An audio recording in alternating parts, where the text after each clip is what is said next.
आरव एक जिज्ञासु और बहादुर लड़का था। उसे नई नई चीजें सीखना बहुत पसंद था। एक दिन उसे अपने दादाजी की पुरानी अलमारी में एक जादुई चाबी मिली। जैसे ही उसने चाबी घुमाई, उसके सामने एक रंग बिरंगा दरवाजा खुल गया। दरवाजे के पीछे एक जादुई जंगल था, जहां बोलने वाले जानवर और चमकते फूल थे। वहां एक नन्ही गिलहरी रो रही थी क्योंकि उसका घर टूट गया था। आरव ने अपनी समझदारी से टहनियों और पत्तों से उसका घर फिर बना दिया। गिलहरी खुश होकर उसे धन्यवाद देने लगी। आरव ने सीखा कि सच्ची खुशी दूसरों की मदद करने में है। आरव एक मध्यम वर्गीय परिवार का 12 साल का लड़का था, जो शहर के एक सरकारी स्कूल में पढ़ता था। उसके पिता एक ऑटो चलाते थे और मां सिलाई का काम करती थी। आरव पढ़ाई में ठीक था, लेकिन गणित से डरता था।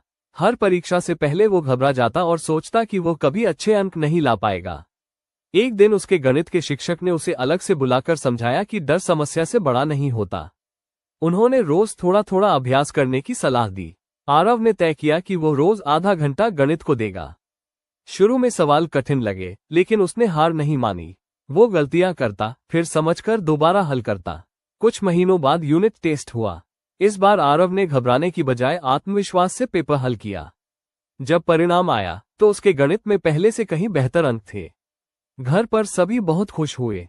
उस दिन आरव ने सीखा कि मेहनत, नियमित अभ्यास और सही मार्गदर्शन से किसी भी डर को हराया जा सकता है।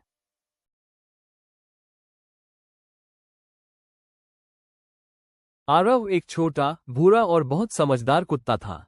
वो अपने मालिक रोहन के साथ शहर के एक छोटे से घर में रहता था। हर सुबह आरव रोहन को स्कूल तक छोड़ने जाता और गेट पर बैठकर उसका इंतजार करता। एक दिन रास्ते में रोहन का बैग गिर गया, लेकिन उसे पता नहीं चला। आरव ने तुरंत बैग उठाया और दौड़कर उसे दे दिया। उस दिन से सब लोग आरव की समझदारी की तारीफ करने लगे। आरव सिर्फ एक कुत्ता नहीं, बल्कि रोहन का सबसे अच्छा दोस्त था, जो हमेशा उसके साथ खड़ा रहता था।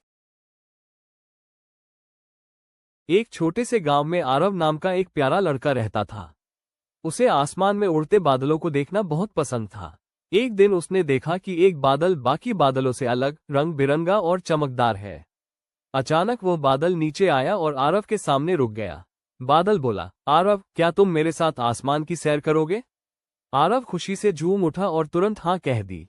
वो बादल पर बैठ गया और दोनों आसमान में उड़ने लगे। ऊपर से गांव खिलौनों जैसा छोटा दिख रहा था। उन्होंने इंद्रधनुष को पास से देखा, चिड़ियों के साथ उड़ान भरी और सूरज से बातें की।